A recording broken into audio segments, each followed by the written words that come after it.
The Shadow of a Moonflower. Episode 1. The Gilded Cage. The scent of linseed oil and aged canvas was Alisa Moreau's oxygen.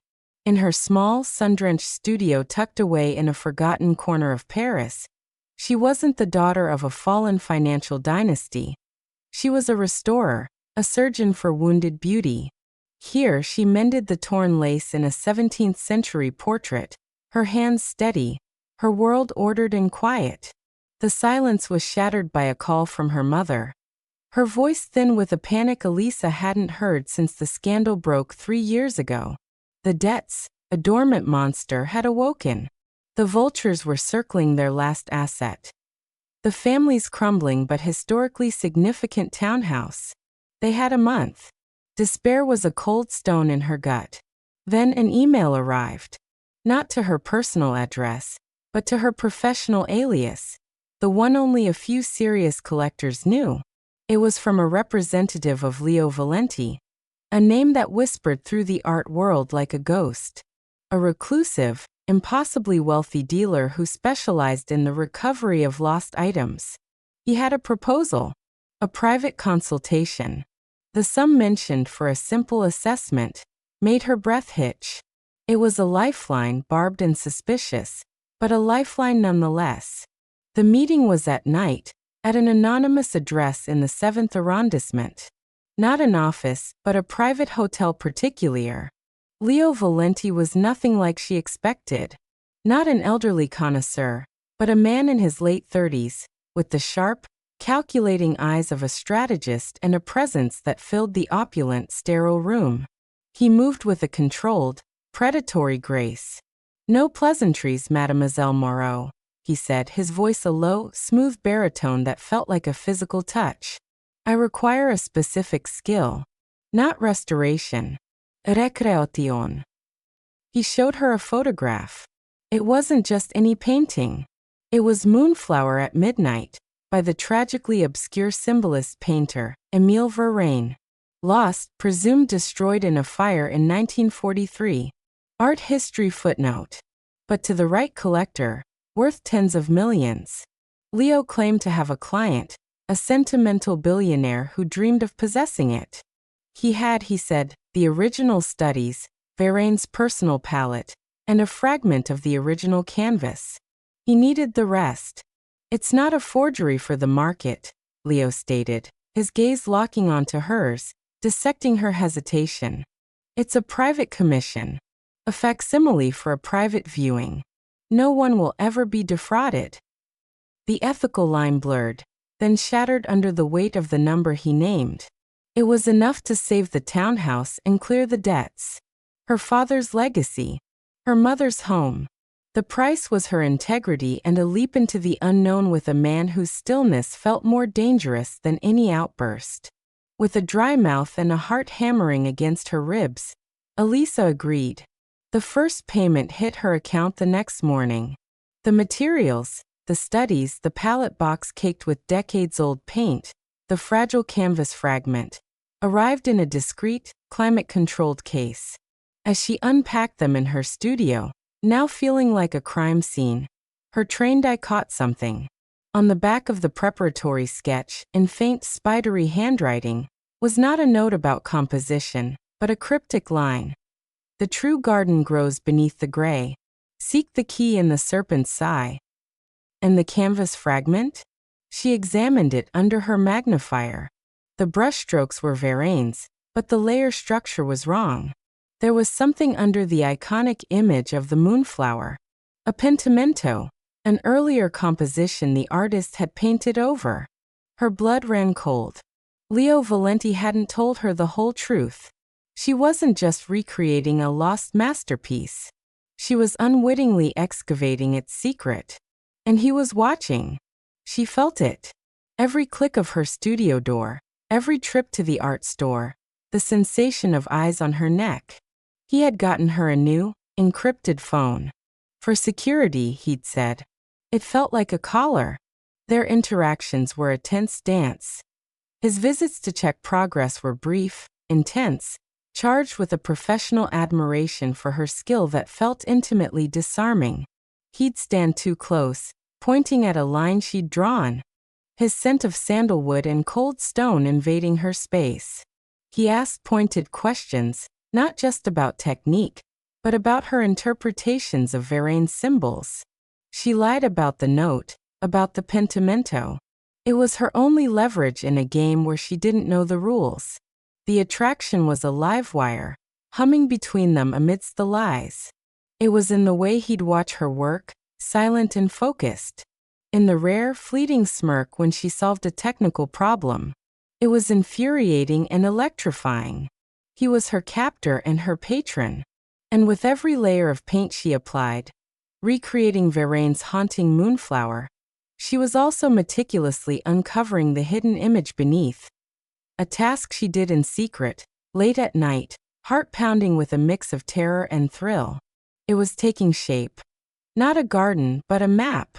Or a blueprint. The episode ended with a late-night session. Under UV light, the hidden image glowed faintly, a geometric pattern of lines and what looked like archaic symbols. Alisa took a photo with her old, personal phone, a direct violation of Leo's rules. As she did, a shadow detached itself from the doorway. Leo stood there, having entered silently.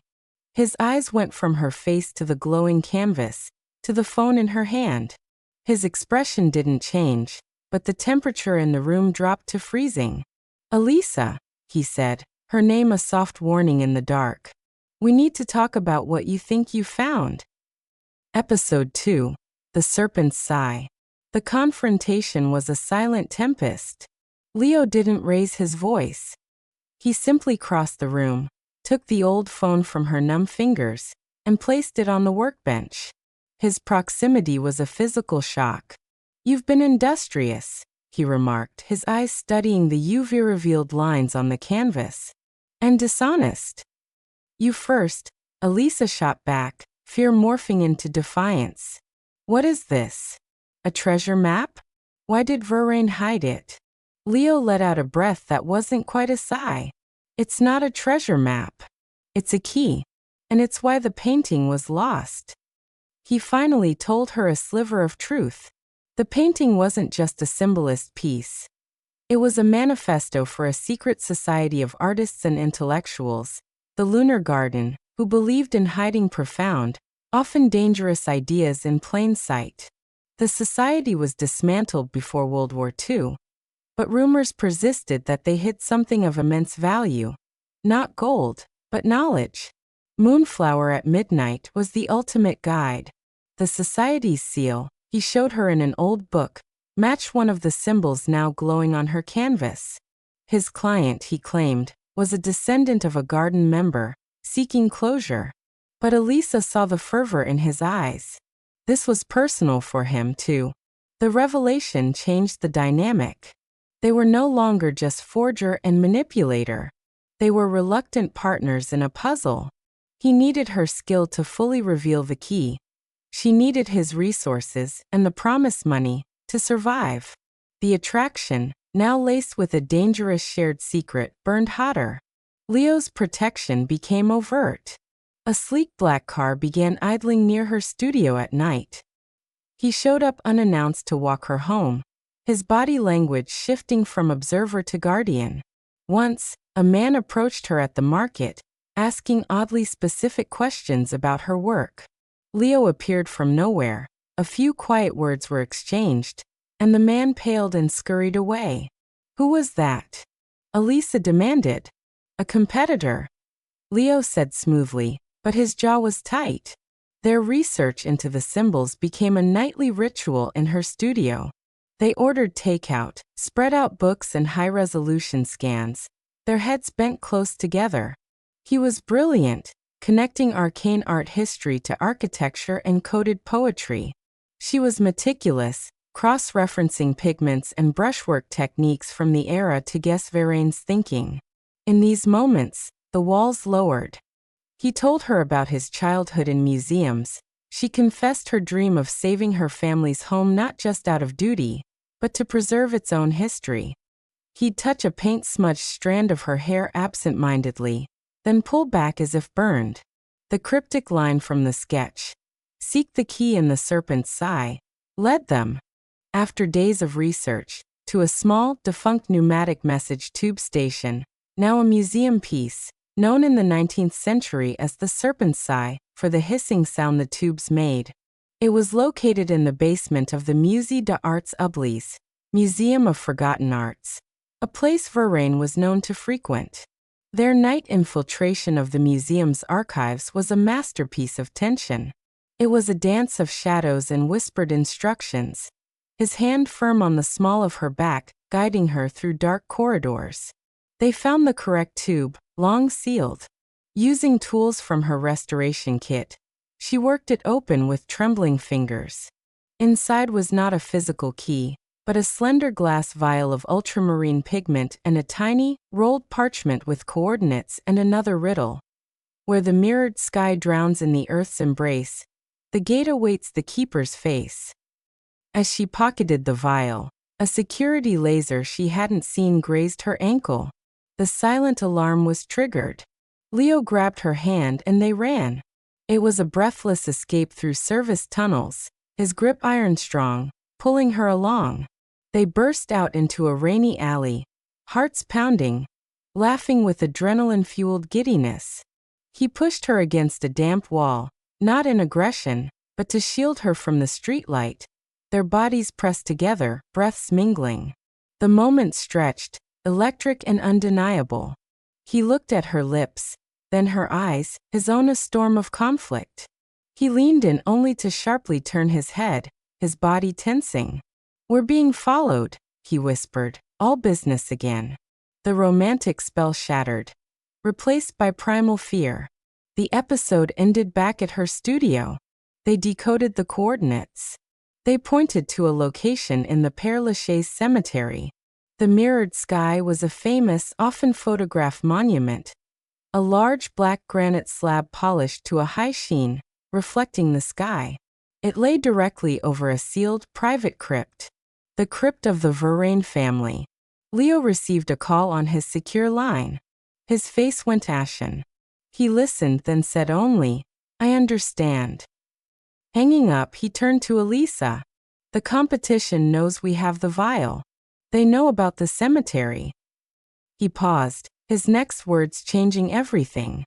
"The man who contacted you at the market, he wasn't just a competitor. He works for a man named Kozlov. He doesn't want the painting recreated or the secret found. He wants it all destroyed. And he knows you're the one who can reveal it." He opened a concealed compartment in his briefcase. Inside, next to her final payment, lay a sleek, black handgun. "The game has changed, Alisa. It's no longer about art or money. It's about survival. We go to Père Lachaise at dawn. And you have to decide, right now, if you're still in." His gaze was unwavering, offering her the money and a chance to run, or the gun and the path deeper into the labyrinth with him. Episode 3, The Keeper's Face. The weight of the decision pressed the air from Alisa's lungs. The stack of banknotes represented freedom, safety, a clean end. The cold metal of the gun was a plunge into Leo's shadow world. She looked from his guarded, expectant face to the ghostly Moonflower on her easel. Her creation, her lie, her burden. Running meant leaving the mystery unsolved, and the target on her back active. Staying with him meant trust. "I finish what I start," she said, her voice surprisingly steady. She pushed the money aside and, ignoring the gun, picked up the glass vial of ultramarine. Verlaine didn't hide this so it could be lost to a thug like Kozlov. A ghost of a real smile touched Leo's lips, approval, respect, and something warmer. He didn't comment on her rejection of the weapon. "Then we prepare." Dawn at Père Lachaise was a symphony of mist and melancholic beauty. The cemetery was a city of the dead, eerily quiet. They found the black granite slab, the mirrored sky, now reflecting the pearl gray morning. It was indeed the capstone of the Verlaine family crypt. The entrance was sealed with a heavy, weathered door, locked for decades. The riddle. The gate awaits the keeper's face. Alisa studied the door. There was no keyhole, just a small, intricate brass plaque worn smooth by time. She recalled Vérène's known obsession with self-portraiture in reflective surfaces. "It's not a literal face," she murmured. "It's a reflection. The keeper is the sky in the mirror." Using the vial of ultramarine, a pigment sacred to Vérène, representing truth, she mixed it with a binding medium from her kit. Following an intuition, she painted a small, perfect circle on the center of the black granite slab, right where the sky's reflection would be brightest at noon. They waited, the tension stretching. As the sun climbed, a beam of light hit the slab. The wet ultramarine circle, acting as a lens, focused the light onto the brass plaque on the door.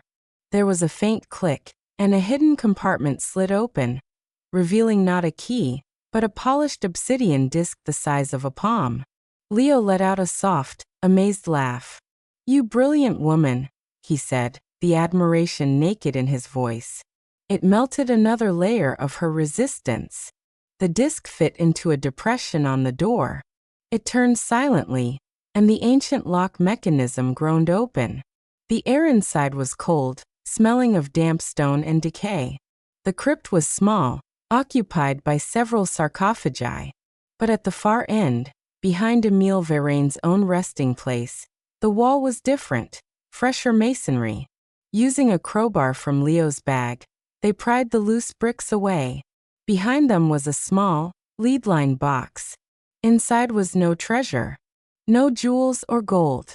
Instead, they found a bundle of journals, Vérène's final ones, and a single exquisitely rendered miniature painting on an ivory panel. It depicted not a moonflower, but a sunflower turning towards a moon, an impossible, beautiful hybrid.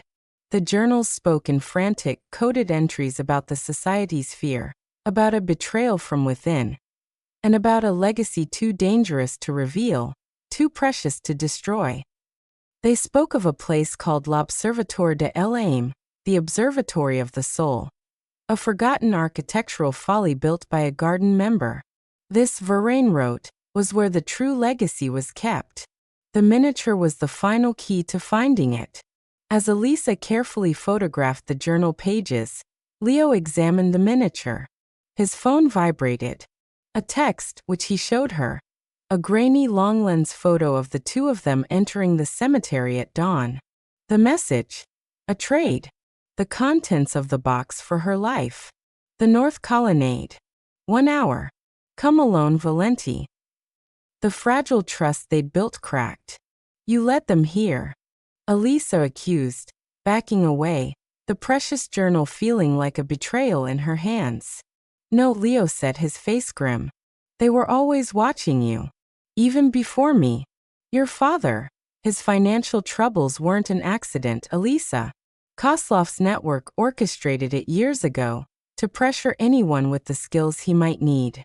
You were always a potential asset in his eyes. I didn't find you by chance. I intercepted his move to recruit you. The revelation was a physical blow. Her entire world, her family's ruin, her desperation, her meeting with Leo, was a manipulated chain of events. She felt like a puppet. Who are you really? She whispered, tears of rage and hurt blurring her vision. Someone trying to stop him. Leo said urgently. My father was a member of the Lunar Garden. Koslov's father was the betrayer. This is a decades-old war. I used you to get to the truth, yes. But everything else. He gestured between them, at the shared moments, the laughter in the rain-slicked alley. That was never part of the plan. A choice loomed. Believe the man who had woven a web of lies around her life, or run and face Koslov alone. The sound of careful footsteps on gravel outside the crypt decided for her. They were out of time. The episode ended in a heart-stopping escape from the cemetery. Using the crypts as cover, they moved like ghosts. A confrontation was inevitable. In a secluded grove, a man in a dark suit blocked their path. Leo moved with terrifying efficiency, disarming the man in a blur of motion, but not before a shot rang out, ricocheting off a marble angel. Leo took a grazing blow to his shoulder. He barely flinched, shoving the obsidian disc and the miniature into Elisa's bag. Run to the south gate. A car will be waiting. Go to this address. He pressed a key into her hand, his fingers bloody. It's safe. I'll lead them away. Leo, no. Go. Now, he commanded, his voice leaving no room for argument. He kissed her, hard and desperate, a clash of fear and promise. Then he shoved her towards one path and sprinted in the opposite direction, firing a shot into the air to draw pursuit. Alisa ran, tears streaming, the taste of his kiss and blood on her lips. She made it to the car, a nondescript sedan with a driver who said nothing. As they pulled away, she saw in the rearview mirror two black cars converging on the cemetery's north side, where Leo was headed. She was alone, with the final keys to a mystery that had just become a fight for her life, and the heart of a man who might have just sacrificed himself for her. Episode 4. The Observatory of the Soul. The safe house was a minimalist apartment in a nondescript building near Montparnasse, smelling of clean linen and silence. Alone, shock gave way to a frantic clarity. Leo's blood was on her jacket. He was out there, wounded, hunted because he'd drawn the danger to himself. For her, she couldn't just hide. She had to act. Spreading out the photographs of Varaine's journals and the delicate miniature, she dove into research. The Observatoire de l'Âme wasn't in any official guidebook. Hours of cross-referencing old architectural journals and society mentions led her to a breakthrough. It was a private folly built onto a now-abandoned chateau in the forest of Fontainebleau, designed by a reclusive garden architect as a place to calibrate the soul to the cosmos. The miniature was the guide. Using a magnifying glass, she discerned tiny astrological alignments etched into the sunflower moon hybrid's petals. They corresponded to a specific date and time. The upcoming summer solstice sunset, just 3 days away. That, the journal hinted, was when a light mechanism within the observatory would reveal its secret. Her encrypted phone buzzed. A message from an unknown number. Rooftop Cafe. Le Procope. 1 hour. Come alone if you want him back. Attached was a photo of Leo, sitting at a table, his face pale but composed, a discreet figure in the background. He was alive, but captive. The sender was Kozlov. It was a trap. An obvious one. But the thought of Leo in their hands was a vice around her heart. She couldn't go to the police. How would she explain stolen journals and art forgery? She had no allies except the skills Varaine and Leo had forced her to hone. Observation, deception, creation. She went to the meeting, but not as a victim. She went as a forger. She created a decoy. A convincing fake of the obsidian disc using epoxy resin and black pigment, and a high-quality photo reproduction of the miniature sealed in resin to mimic ivory. The real item she hid in the lining of her bag. The rooftop cafe was sunny, open, deceptively peaceful. Kozlov was there, a man in his 60s with the cultured air of a diplomat and eyes as cold as a shark's. Leo sat across from him, his shoulder roughly bandaged under his jacket. His eyes met hers, flashing with warning and a desperate relief that she was alive. Mademoiselle Moreau. Kozlov greeted her pleasantly. You have something of mine. And you have something of mine, she retorted, her voice not wavering. The exchange was tense. She placed the decoys on the table. Kozlov's expert examined them briefly and gave a subtle nod. A flicker of disappointment crossed Kozlov's face. The ingenuity of the lunar garden ends with trinkets, he sighed. A pity. He nodded to his man. Leo was released, pushed towards her. As they turned to leave, Kozlov spoke again softly. You should ask him, Leo, about the fire in 43. The one that supposedly destroyed the Moonflower. Ask him who really gave the order. Leo froze, his back rigid. He didn't turn around, but his hand found Alisa's, gripping it painfully tight. He pulled her away, through the cafe, down the stairs, and into the bustling street. He didn't speak until they were 3 blocks away, in a crowded square. "The decoys were brilliant," he said finally, his voice rough. "What did he mean, Leo?" Alisa asked, pulling her hand away. "The fire?" He looked at her, the pain in his eyes not from his wound.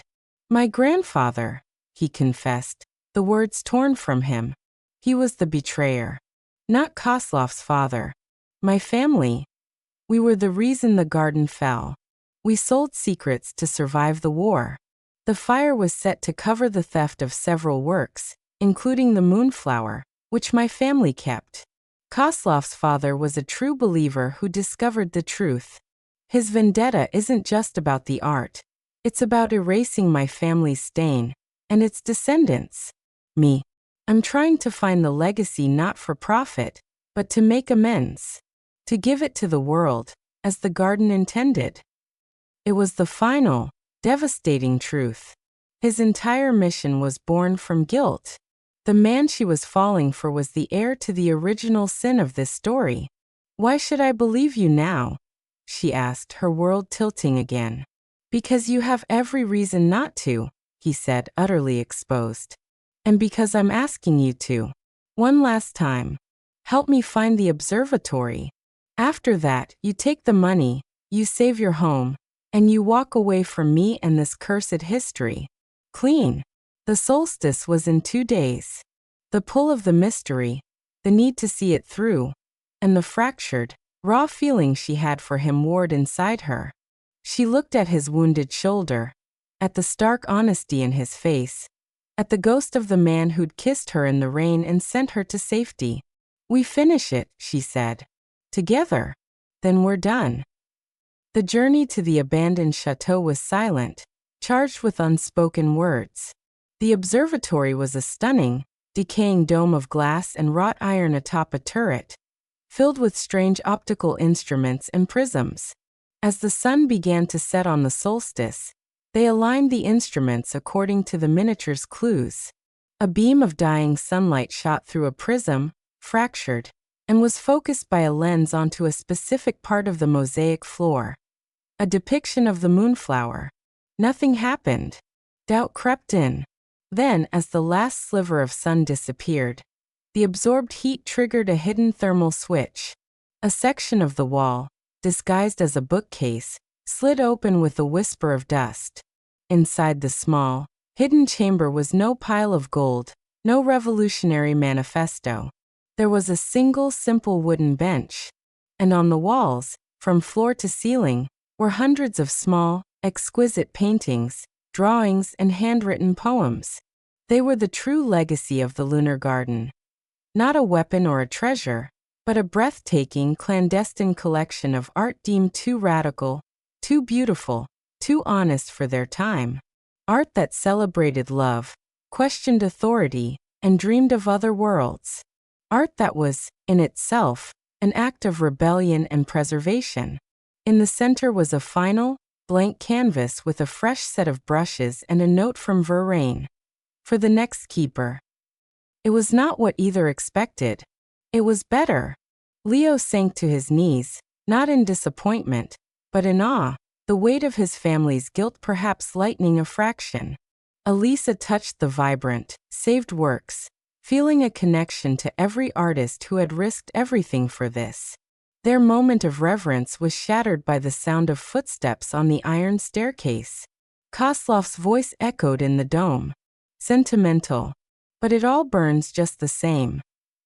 He stood in the entrance, a can of gasoline in one hand, a lighter in the other.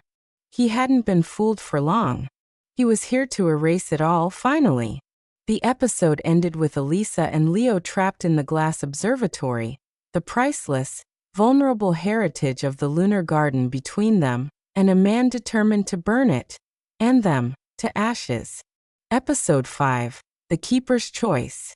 The smell of gasoline was sharp and violent in the sacred space. Koslov splashed the liquid in a wide arc, droplets splattering the precious artworks, the wooden bench, the floor. "You can't," Alisa breathed, stepping instinctively between him and the wall of art. "It's a cancer," Koslov spat, his cultured veneer gone, replaced by fanatical rage. A dream that weakens the will to power. My father wasted his life seeking it to honor it. I will finish his work by purging it. Leo moved, a blur of pained motion.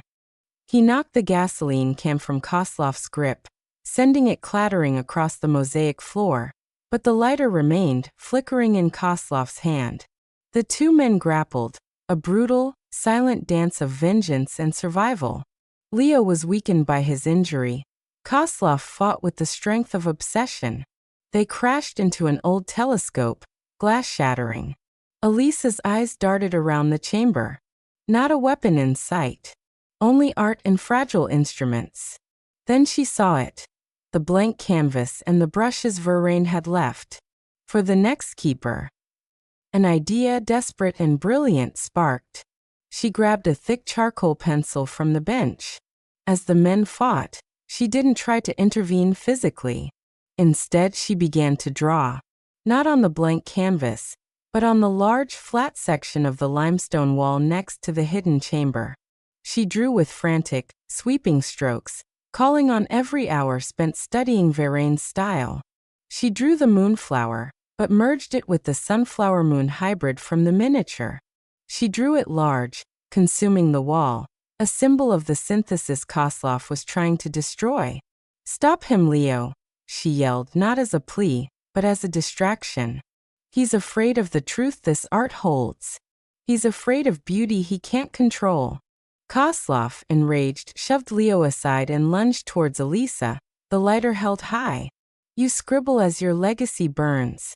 Look at it," she screamed, stepping back, her heart in her throat. "This is what you're destroying. Not an idea, a living thing. It grew in the dark, and it's still growing. On this wall, right now."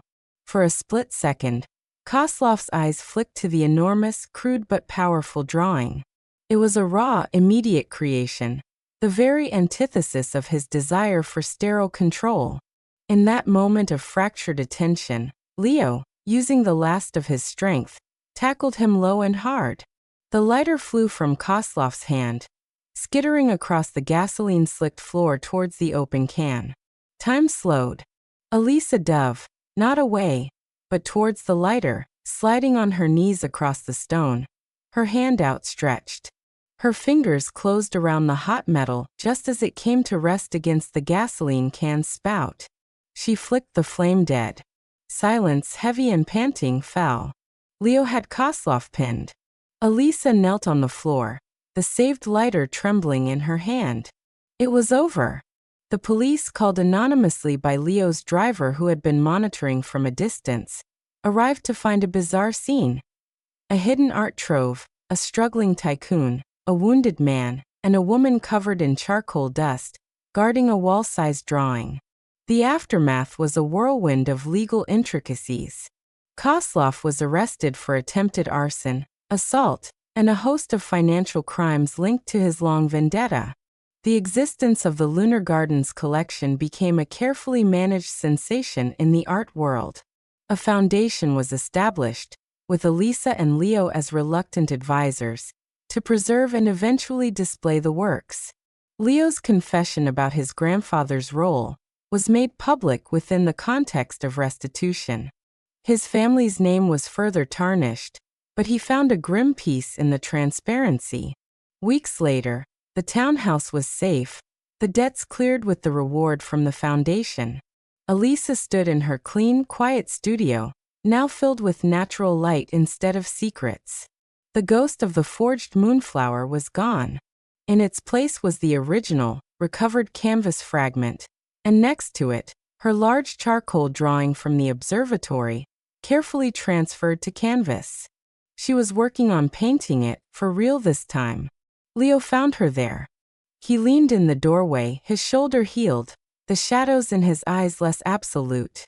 "The keepers of the garden would be proud," he said softly. She put down her brush. It wasn't about them in the end. It was about the choice. To create. To preserve. Even in the middle of the mess. He walked in, stopping before her. The space between them was no longer a battlefield, but a fragile, new territory. I meant what I said at the chateau. You can walk away. The money is yours. The notoriety too. You never have to see me again. Alisa looked at him. The man of lies who had told his most painful truth. The manipulator who had given her a choice at every critical turn. The wounded heir who had fought to protect a beautiful, fragile thing. I don't want to walk away from the mess, she said quietly, her gaze steady on his. Not if you're in it. He didn't kiss her immediately. He reached out and gently wiped a smudge of charcoal from her cheek, his touch a promise. Then let's make something new, he said. Something true. Together. Outside, the Parisian sky softened into twilight. In the studio, surrounded by the ghosts of rescued masterpieces, and the vibrant beginning of her own, Alisa finally stepped into the circle of Leo's arms. The forgery was complete. The real thing was just beginning. Episode 6. The Gilded Guillotine. Piece Alisa discovered was a fragile veneer. For 6 months, life attained a surreal normalcy. The Lunar Garden collection was undergoing conservation at a high-security facility, overseen by a board that included her and Leo in largely ceremonial roles. Her painting of the Moonflower Sun hybrid, titled Synergy, was the talk of a modest but respectable gallery show. Her family's home stood secure. And Leo was a constant, complicated presence. They were a couple, but one forged in fire. Their intimacy was deep, quiet, and often shadowed by the unspoken, his guilt, her residual caution. The first crack appeared at a black tie gala at the Musée d'Orsay, celebrating the upcoming public unveiling of select garden pieces. Alisa, in an emerald gown, felt like an imposter among the old money patrons and sleek cultural elites. Leo was at her side, a polished and remote figure she barely recognized in this setting. It was there that Julien Desmarais found her. Middle-aged, with the effortless authority of generations of institutional power, he was the newly appointed head of cultural patrimony for the Ministry of Culture. He complimented her work on Synergy with unnerving specificity. A remarkable interpretation, he said, his smile not reaching his eyes.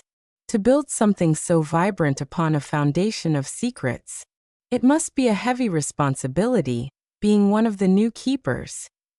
The phrase new keepers sent a chill down her spine. It was too close to Varaine's words. Before she could respond, he continued. The state is deeply invested in the garden's legacy. It is, after all, part of France's hidden history. We would be keen to offer our resources to ensure its complete and orderly integration into the national collection. It was an offer that sounded like a command. Leo appeared, his arm slipping around Alisa's waist, his posture rigid. Monsieur Desmarais, the Foundation is handling the transition. Of course, Desmarais smiled thinly. But foundations can be so malleable. The state is permanent. We should talk. I have documents from the Vichy era that might interest you, Monsieur Valenti, regarding your grandfather's official collaborations. A messy history, best brought into the light in a controlled manner, don't you think? It was a masterful, quiet threat. Exposed the full extent of the Valenti betrayal unless they complied. The following week, controlled pressure began. Foundation permits were delayed. Tax audits were hinted at. A smear article appeared in a respected art journal, subtly questioning the provenance of the garden collection and the convenient roles of its discoverers. Then the theft. Not from the high-security vault, but from the restoration lab. A single piece was taken. Varaine's original, fragile studio ledger, which had been with the collection. It wasn't the most valuable, but to Alisa, it was the most precious, a record of his daily thoughts. The security footage showed nothing but a 2-minute loop of static. It was an inside job. A message. Leo's investigation into Desmarais revealed a terrifying truth. The man wasn't just a bureaucrat. He was the head of a quiet, powerful faction within the government known informally as La Chimera, the Chamber. Their mission: to identify, acquire, and control cultural artifacts deemed nationally sensitive, by any means necessary. The Lunar Garden, with its subversive history and immense, unpredictable value, was a prime target. Koslov had been a blunt instrument. Desmarais was a surgeon. He doesn't want to destroy it, Leo concluded, his face grim in the light of his laptop. He wants to own it, to sanitize its narrative and use it as a tool of soft power. And he sees us as obstacles, unstable elements. Desmarais' next move was a public one. He orchestrated a lavish press conference, announcing the state's protective partnership with the Garden Foundation. He stood before Varène's Moonflower fragment, speaking of national heritage, while effectively sidelining Alisa and Leo. They were on stage but rendered powerless. That night, in her studio, Alisa felt a fury she hadn't known since her family's crisis. They're doing it again. Taking something beautiful and twisting it. First your grandfather, then Koslov, now this camera. La camera Leo corrected softly. He was looking at her drawing from the observatory, now a finished painting. They're more dangerous than Koslov.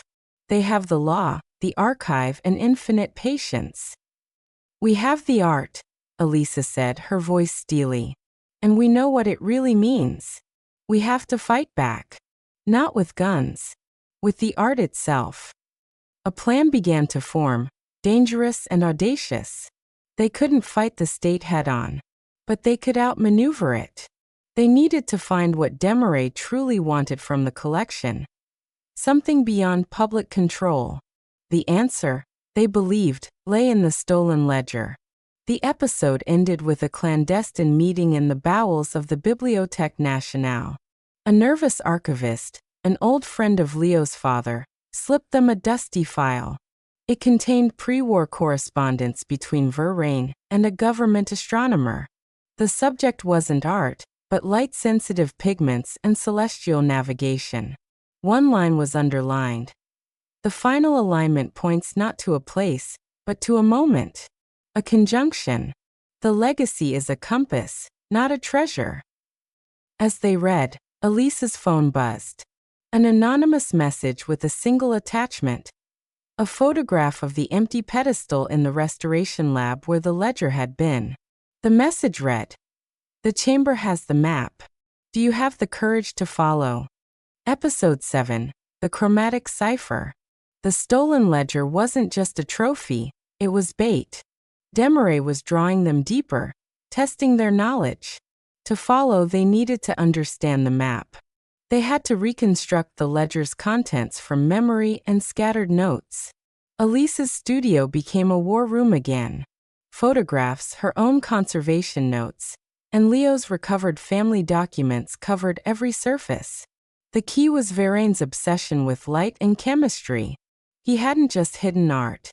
He'd encoded information within it using experimental, reactive pigments.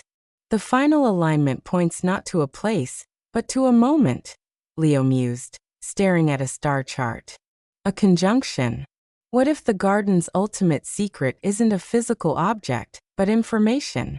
A formula, a theory, hidden across the collection? Alisa focused on the pigments. Cross-referencing Varène's notes with the astronomer's letters, she found references to a rare mineral, lapis solaris sunstone, that could be ground into a paint that reacted to specific wavelengths of light, not just UV. A compass, she whispered. What if the collection, arranged correctly under a specific celestial event, doesn't reveal a location, but a direction? A piece of data?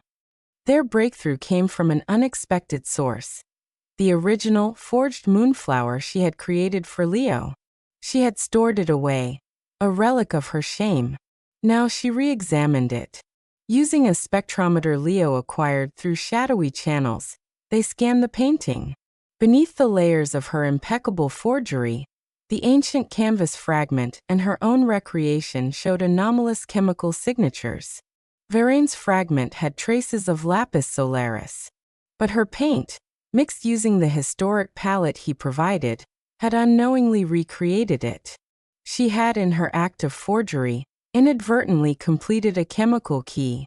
The compass isn't a single painting, Alisa realized, awe and dread mixing. It's the collection itself. But it's incomplete. Some pieces are missing. Kosloff might have destroyed some.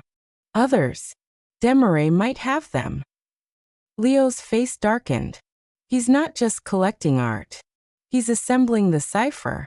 And he needs us because we have the final piece he can't replicate without raising suspicion.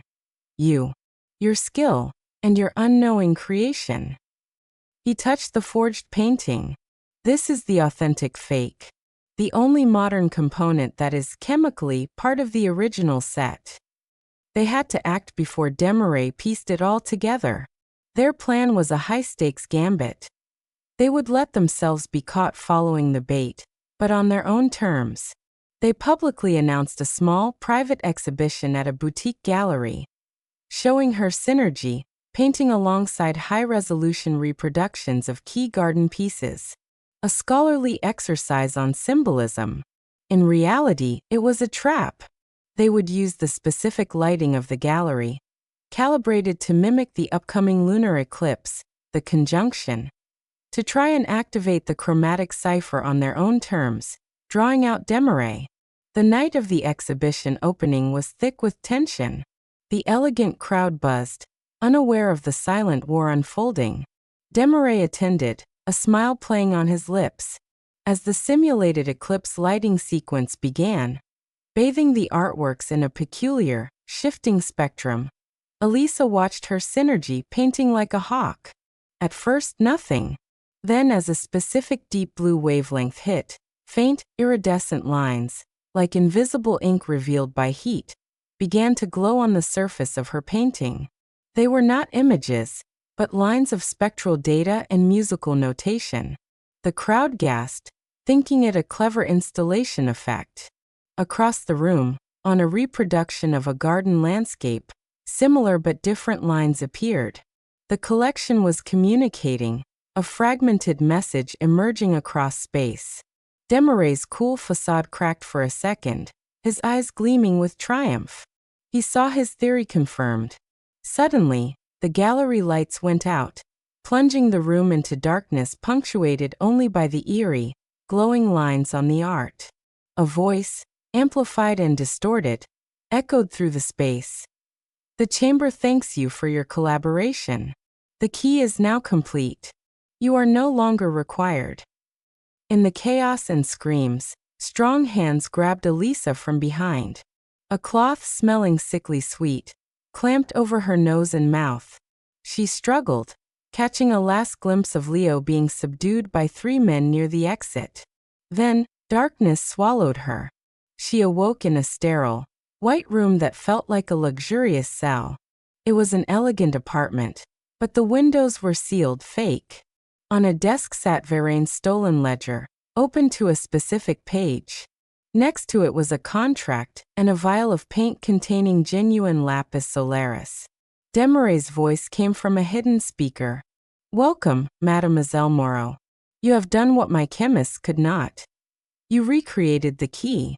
Now you will use it. You will complete the final piece, the master index that will decode the data hidden across the collection. In return, you and Monsieur Valenti will be released with generous retirement packages. Refuse, and Valenti will face prosecution for his family's treason, and you for forgery and fraud. The episode ended with Alisa alone in the gilded prison, staring at the tools of her artistry turned into instruments of coercion. Leo's fate unknown. The fate of the garden's true secret hanging in the balance. She had to make a choice. Comply and let the state usurp the legacy, or find a way to forge a rebellion from inside her cage. Episode 8. The Prison of Light. The sterile room was a masterpiece of psychological pressure. Everything was provided. Fine food, luxurious materials, the finest pigments, except freedom and truth. Desmarais visited once, a holographic projection at first. then in person when she remained stubbornly silent. "This is not a dungeon, it's an atelier," he said calmly. "The greatest artistic discovery of the century awaits its final brushstroke. You should be thrilled." "Thrilled to be your prisoner? Your forger?" Alisa's voice was hoarse from disuse. "Think of yourself as a restorer," he corrected. "Restoring the garden's true purpose, to serve the nation, not a cabal of dreamers." He gestured to a screen showing a live feed. It was Leo in a similar but more austere room reading. He looked unharmed but pale. "He is comfortable. For now. His comfort and his future depend on your brush." The leverage was exquisite. She had to work. But a forger knows that every copy contains a choice, a subtle deviation, an intentional flaw. Her task was to create a Rosetta Stone painting. Using the lapis solaris pigment, she was to paint a complex mandala based on the spectral data revealed in the gallery. This painting, when subjected to the light of the specific celestial conjunction, now calculated precisely by Desmarais scientists, would supposedly align and clarify the data hidden in all the other garden works, revealing the legacy. As she worked under the watchful eyes of cameras and spectral analyzers, her mind raced. She couldn't sabotage it openly. The sensors would detect chemical or structural anomalies. But art is more than chemistry. It's intention, symbolism. She remembered Varaine's core belief. Art was for liberation, not control. The true cipher, she now suspected, wasn't a scientific formula, but an idea. A philosophical virus encoded in beauty. Desmarais sought to own and weaponize that idea. She had to subvert it from within. She began painting the mandala with impeccable technique. But within the complex geometric patterns, she started to hide tiny, personal deviations. Using a needle-fine brush and a nearly identical but inert pigment, she wove in micro-symbols of her own. The shape of her studio window, the pattern of the cobblestones outside Leo's first safe house, the simple sunflower from her mother's garden. She was embedding her in Leo's story, a story of choice, sacrifice, and messy human truth, into the heart of the master key. It was a silent rebellion, a hope that if this key was ever used, it wouldn't just decode data, but would carry the seed of their resistance. Communication with Leo was impossible. Yet she found a way. In the waste bin of used paint rags, she began to leave them folded in specific ways. A corner turned up, a knot in the fabric. A crude code she hoped he might see on his own feed, if he was watching. A sign that she was fighting. Meanwhile, in his cell, Leo was playing a different game. His interrogators were subtle, offering him redemption through cooperation. They presented him with evidence of Alisa's family's own minor, desperate collaborations during their financial ruin, trying to breed distrust. Leo feigned consideration, using his time to study the room's security patterns from the single camera feed he could see. He was planning an escape, not just for himself, but to find her.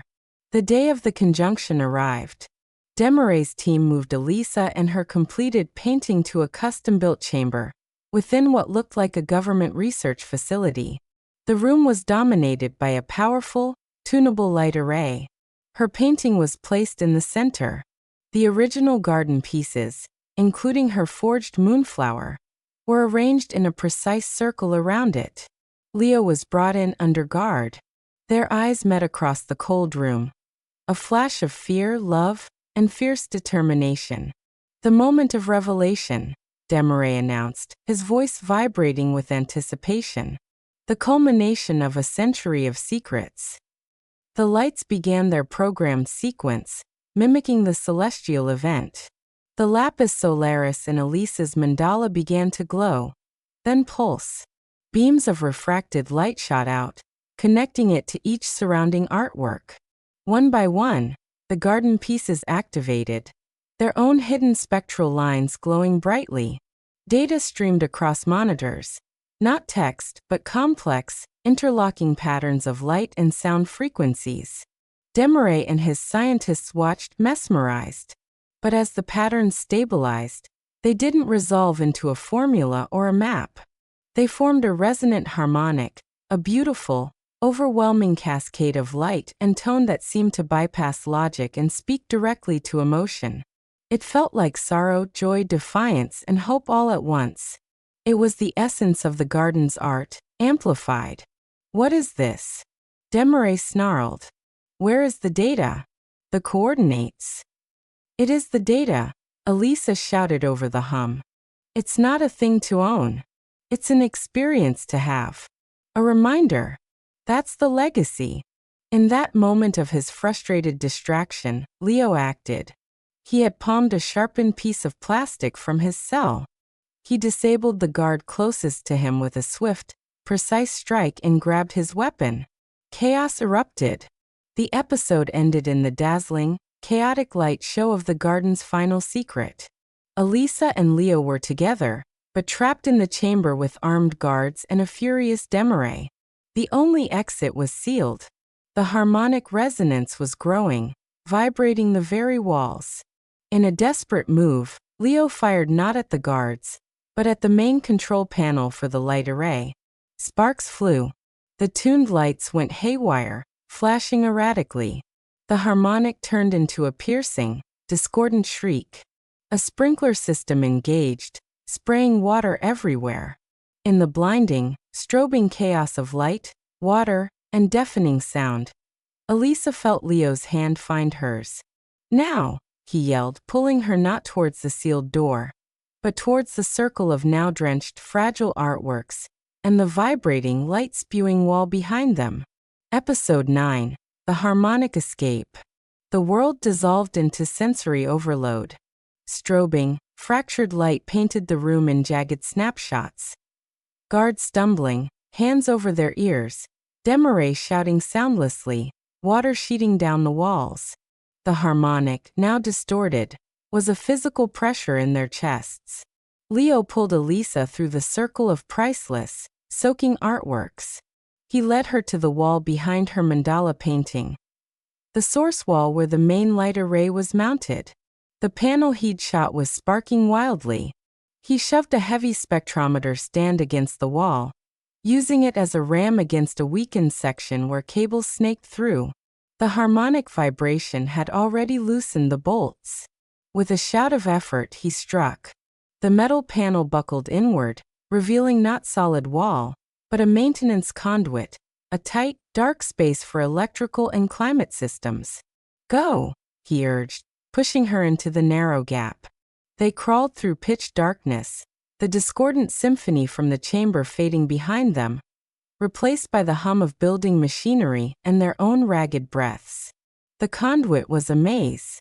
Leo, using a small penlight from a guard's belt, tried to navigate based on a mental map he'd constructed from studying air vents in his cell. They emerged filthy and soaked, into a basement laundry room of what appeared to be a government sanatorium. Stealing orderly uniforms, they blended in, walking out into a crisp morning in a quiet, wooded estate outside Paris. They were free, but utterly exposed. Desmarais would have every resource hunting them. Their only advantage, they had seen the legacy activated. They understood it now. And Alisa carried the knowledge of her subversion. The personal story hidden in the mandala. But the physical evidence, the key painting and the core collection, were still in Desmarais' hands. He may not have gotten the weapon he wanted, but he had the components. And he would be raging. They went to ground in the forgotten places of Paris. The kind of spaces the lunar garden itself might have used. A friend's closed-up bookbindery, a sympathetic musician's soundproofed attic studio. They were fugitives, their faces likely on internal bulletins. They had to strike back, not to recover the art, impossible against the state, but to release the secret, to give the legacy to the world before Desmarais could twist or bury it again. Alisa's idea was radical. They wouldn't publish a manifesto or leak documents. They would recreate the harmonic experience itself as a public, unstoppable event. Using Leo's remaining underworld contacts and the sympathies of a few artists and hackers who knew of the garden's true history, they began to plan. They called themselves the New Seedlings. Their tool would be light and sound. Alisa, from memory, recreated the spectral data patterns from the key paintings as digital light sequences. Leo worked with a rogue programmer to encode the harmonic tone they'd experienced. The target, the Grand Palais, during its annual Contemporary Art Fair, FIAC. The building itself, with its vast glass nave, would be their canvas and instrument. The night of the fair's gala opening, the world's elite milled under the magnificent iron glass roof. At precisely 9 p.m., as a string quartet played, the lights dimmed. Then, across the immense glass ceiling, intricate patterns of light began to bloom. Not from projectors, but from hundreds of small, covertly placed LEDs and laser diodes, activated remotely. They were the patterns of the garden. Simultaneously, a low, beautiful harmonic tone swelled from strategically hijacked sound systems, weaving through the chatter and music. It started as a curiosity, then a murmur of awe. The light patterns grew more complex, reacting to the sound, which itself evolved, becoming the haunting, emotional cascade Alisa and Leo had witnessed.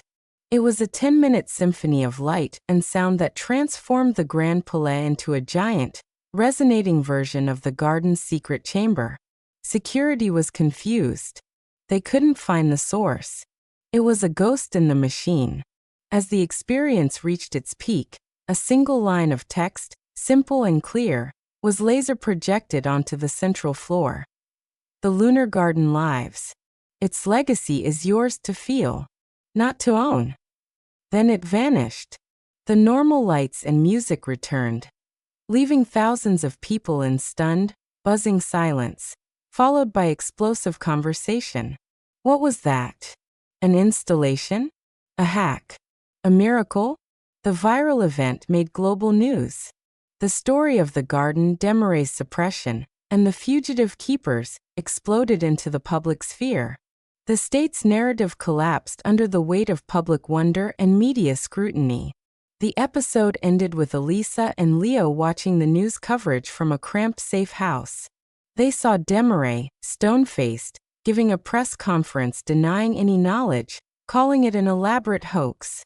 They saw art critics and the public passionately debating the meaning of the Grand Palais phenomenon. Leo wrapped his arms around Alisa. "We did it. We gave it back. We planted a seed," she corrected, leaning into him, exhausted but exhilarated. On the screen, a young artist was saying, "It proved that art isn't property. It's an event. A shared heartbeat." Then a new alert flashed on Leo's secure laptop.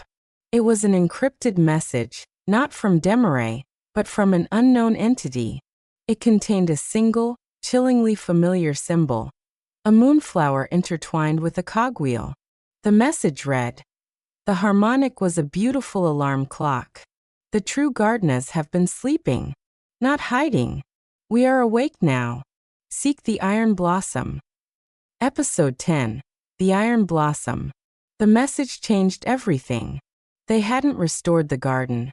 They had apparently alerted its true long-dormant heirs, a faction they never knew existed. And these heirs didn't use the language of art or philosophy, but of machinery. The Iron Blossom. Demaray, disgraced and under investigation, was no longer the primary threat.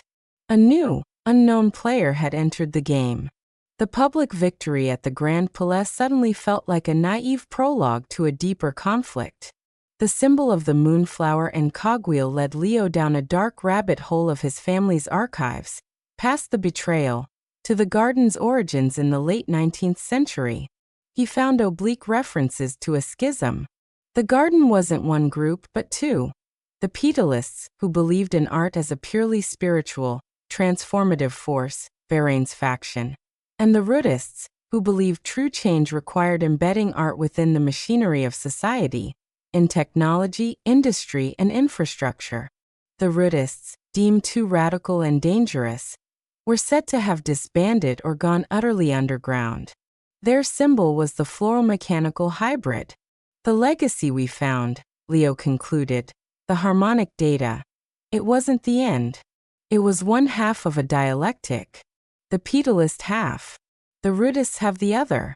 And if they've been waiting for the pedalist signal to wake up, then our light show was the signal. Alisa finished, a new dread settling in. What does the iron blossom do? Their answer came not from research but from invitation. A plain envelope was slipped under their safe house door. Inside were 2 first-class train tickets to Vienna and a keycard for a private viewing room at the Technical Museum.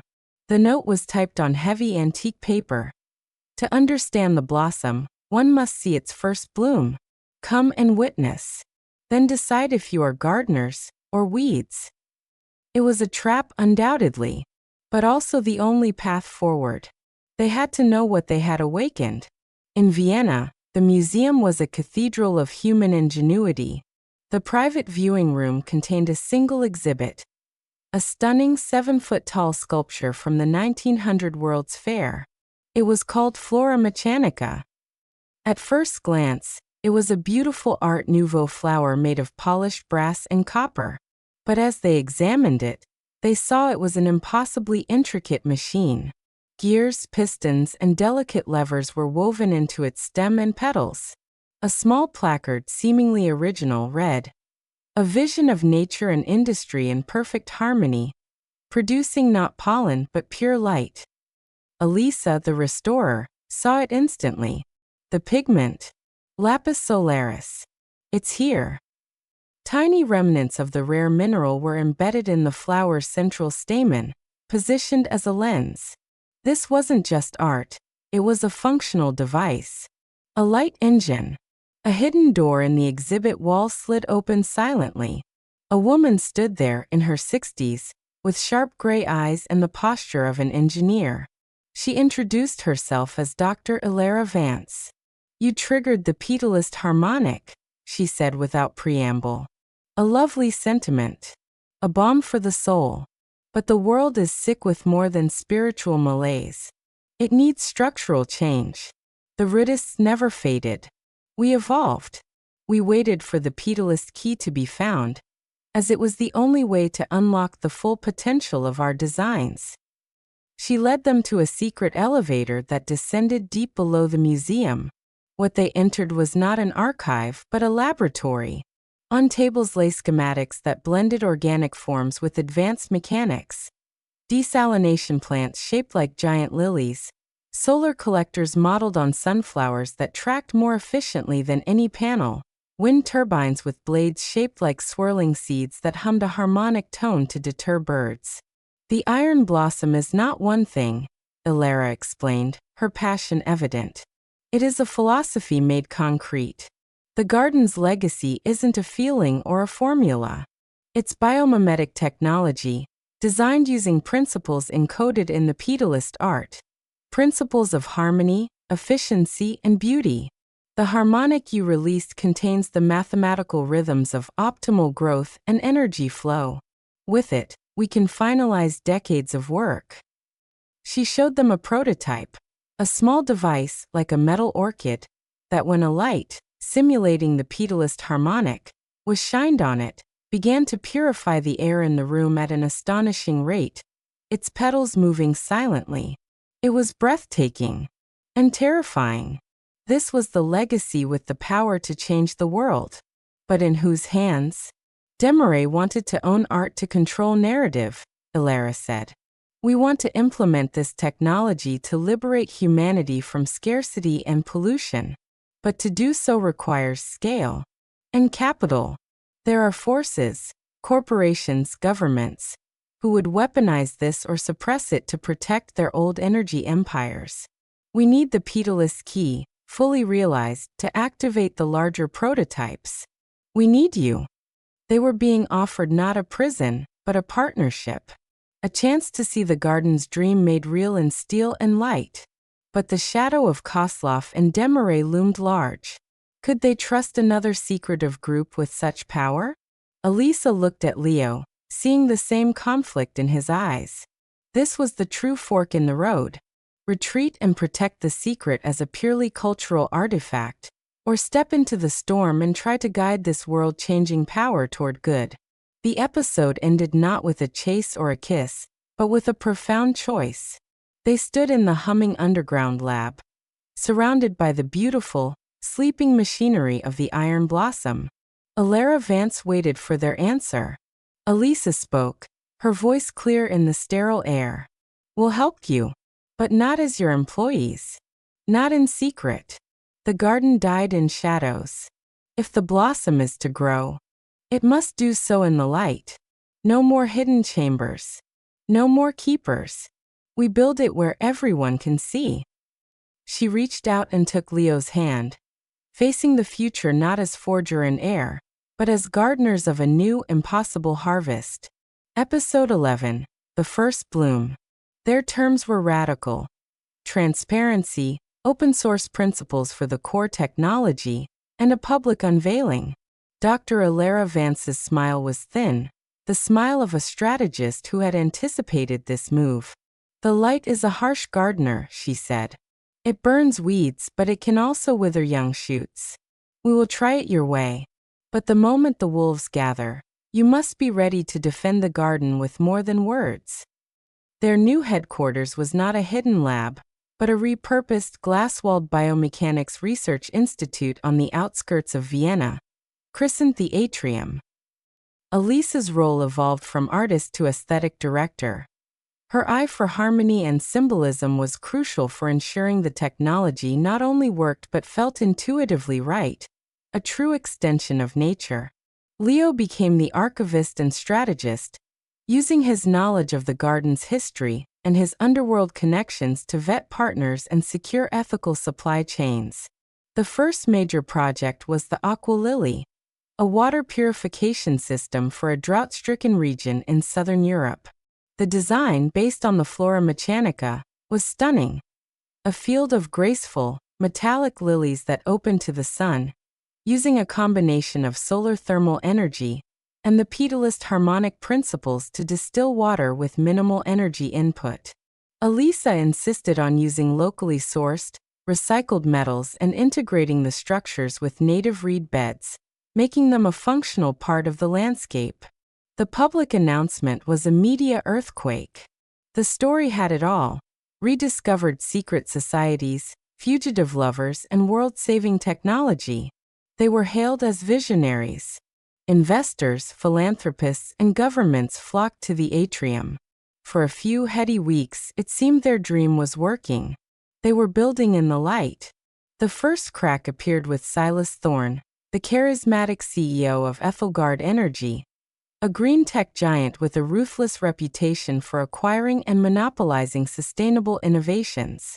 He arrived not with threats, but with a blank check and a promise of exponential scaling. When Leo and Alisa refused, citing their open-source charter, Thorne's smile didn't falter. "Idealism is the luxury of the small scale," he said softly. "The world needs this technology now. We have the means to deliver it. Without us, your lilies will remain a beautiful art installation while people thirst." After he left, their systems experienced the first anomaly. A sophisticated cyber attack targeted the harmonic calibration software.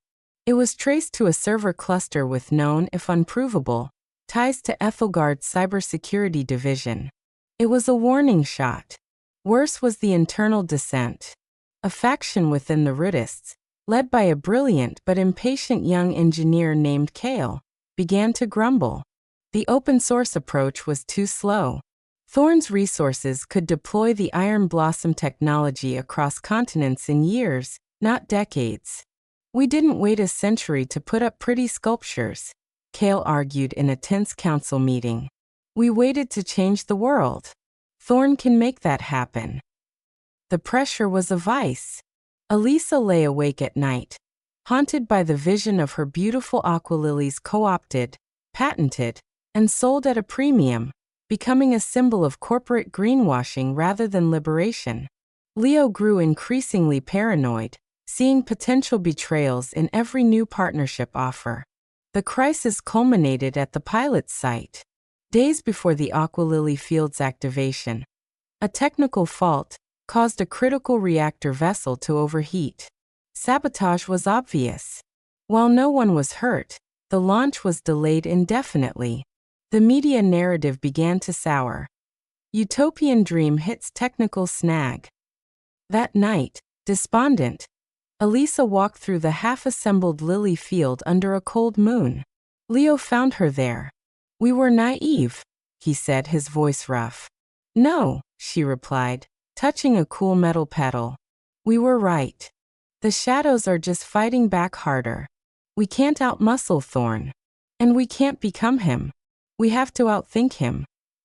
She looked at him, an old, familiar fire in her eyes. The forger's ingenuity. "We use their own weapons. We give them a forgery." The episode ended with them returning to the atrium, not in defeat, but with a dangerous new plan. They would appear to bend. They would enter negotiations with Ethelgard Energy for a limited licensing deal. But the technology they would license would contain a subtle, elegant flaw. A harmonic leak, based on Varaine's principles, designed by Alisa. A flaw that would cause the systems to gradually, irreversibly optimize themselves away from proprietary control and toward open source, community-based efficiency after a set period. They would hand Thorn a Trojan horse blossom. Episode 12. The Trojan Bloom. The negotiation was a theater of shadows and boardrooms. Alisa, in a tailored suit, played the pragmatic idealist worn down by reality. Leo, the repentant heir, spoke of legacy and scale with convincing hunger. They let Kale, the disaffected ruthless, act as their inside man to Thorn, feeding his impatience and confirming their supposed capitulation. The deal was struck. Ethelgard would get an exclusive license for the Aqualily technology in 3 major regions. In return, they would fund the Atrium's next project, a solar wind hybrid called the Zephyr Seed. The contract was hundreds of pages of legalese, designed to trap them. But buried within the technical schematics they handed over was Alisa's masterstroke, a symbiotic calibration algorithm. It sounded like a beneficial self-optimization routine. In reality, it was a logical poison pill. The algorithm, once activated by prolonged use, would gradually alter the system's operational parameters. It would make the machines perform marginally better when connected to decentralized, open-source energy grids, and marginally worse when locked into Ethelgard's proprietary control network. The shift would be slow, attributed to emergent machine learning, and would be irreversible without completely gutting the core design. A design Thorn would have already invested billions in replicating. It was the ultimate forgery, a functional, beautiful machine with a heart of subversion. The tension during the handover was excruciating. Thorn's engineers pored over every line of code, every material spec. Alisa stood calmly, explaining the elegant simplicity of the harmonic integration, her artist's passion masking the deceiver's precision. They passed the audit. The first payment hit the Atrium's accounts. They had sold a part of their soul to save its essence. With Ethelgard's resources, the Zephyr Seed project leaped forward. It was a marvel. Tall, graceful turbines shaped like dandelion seeds that captured wind from any direction and integrated subtle solar panels. They were quieter, more efficient, and as Alisa insisted, beautiful. The public, seeing progress, regained faith. But the cost was personal. The lie ate at them. Their relationship, once a fortress against the world, showed stress fractures. Leo became obsessed with counter-surveillance, convinced Thorn was playing a deeper game. Alisa withdrew into her design work, the weight of her deception isolating her. They were partners in conspiracy, but the intimacy of trust was fraying. The breaking point came from an unexpected direction. Dr. Alara Vance. The elder ruthless had watched their gambit in silence. She called them to her private workshop, filled with half-built models of even more ambitious iron blossom tech. Atmospheric scrubbers shaped like giant pine cones, geothermal taps modeled on root systems. "You planted a seed of rebellion in their garden," she said, not looking at them, her hands adjusting a delicate gear assembly. "A bold, petalist move. But you are thinking in years, not centuries. Thorn is a symptom. The disease is human short-sightedness. The true iron blossom was never a single technology. It is a systemic immune response for the planet." She revealed her life's work, the World Root Protocol. A plan to use the harmonic principles not just in machines, but to subtly influence global systems, trade routes, information flow, even social networks, guiding them towards long-term symbiosis with the biosphere. It was breathtakingly ambitious and terrifyingly authoritarian. It required a level of control that made Desmarais look like an amateur. "You fight to keep your little blossom free," Alara said, her eyes finally meeting theirs, gleaming with a fanatic's light. "I am cultivating the entire ecosystem. Your rebellion is a useful distraction. Thank you." They had been pawns in a game they didn't even know was being played. Thorn was the immediate enemy, but Vance was the existential threat. Their Trojan horse was a feint within her grand strategy. The episode ended with a double betrayal. Kale, their inside man, was revealed to be Vance's true protégé. He leaked news of the flawed algorithm to Thorn, not to sabotage Ethelgard, but to create chaos and draw attention away from Vance's deeper work. Simultaneously, Thorn's lawyers filed a devastating lawsuit against the Atrium for fraudulent sale of defective technology, seeking not just damages, but the seizure of all their work. Alisa and Leo stood in their glass-walled office, served with papers, watching as Vance's true disciples calmly packed core research and left the institute. They were cornered by the corporation and outmaneuvered by the master gardener. Their bloom was about to be crushed between two jaws of steel. Episode 13. The Wild Garden. Catastrophe was a crucible. With the lawsuit public, their funding frozen, and their credibility in tatters, the atrium emptied. Only a handful of true believers remained. The world saw them as frauds, either well-meaning fools or cynical grifters. In their darkest moment, stripped of everything. Their secrets, their leverage, their reputation. Alisa and Leo found each other again. The grand deceptions were over.